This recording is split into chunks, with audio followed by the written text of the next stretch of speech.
Makipag-bonding na sa fans ang ilang stars ng PBA bago pa ang All-Star Game ngayong weekend. Live mula yan sa Candon, Ilocos Sur, nasa frontline yan si Ian Suyu. Ian, ano pang aabangan ng fans dyan?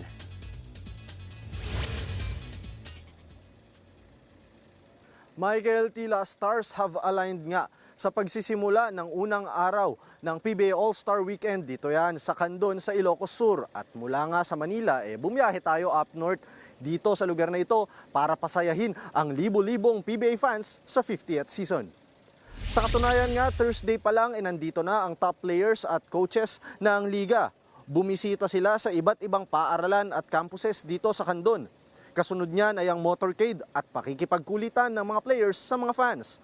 Matatandaan nga natin na ang huling All-Star Weekend ay naganap pa noong 2024 kaya't marami ang excited sa pagbabalik nitong event.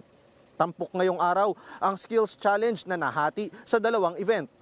Nasubukan kanina ang bilis at liksi ng mga gwardya kung saan nga nanguna at nagwagi si Jeric Ahan Misi ng Terra Firma Jeep kontra yan kina Ray ng Batak, Wami Chongson at Fran Yu. Samantalang sa Big Man Edition naman, nangibabaw si Brandon Bates ng Meralco Bolts kontra kina Brandon Ramirez ng NLEX at James Laput ng Magnolia.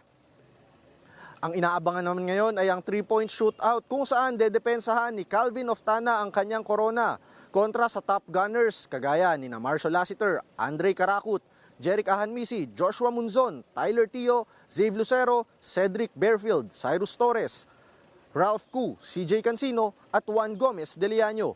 Pinakahuling event naman ngayong gabi ay ang Blitz Game sa pagitan ng rookies, sophomores at junior players. May twist ang laban na yan dahil kung makakashoot ang isang team within 7 seconds of possession, counted kagad yan. Matik yan, magiging 3-pointer yan kahit pa sa loob ng shaded area yung tira. Pangungunahan ni Bearfield at Lastimosa ang rookie sophomores together with Kai Balungay, Evan Nele, Sonny Estil, Dolph Panopio at Cyrus Torres. Leading the way naman for the juniors sina Richie Rivero, Brandon Bates, Kim Aurin, Ken Taffin at Cade Flores. Another twist rin para sa mga fans natin, maglalaro at magbabalik PBA court ang mga dati nating players or veteran players na may tuturing kagaya nina Ranidel De Ocampo at Spider-Man Arwin Santos, pati na rin si Mark Pingris at The Thriller Willie Miller para magdagdag doon sa lineup bilang reinforcements ngayong gabi. Abangan natin kung sino mangingibabaw sa mga laro natin ngayong gabi. Balik sa'yo, Michael. Maraming salamat, Ian Suyu.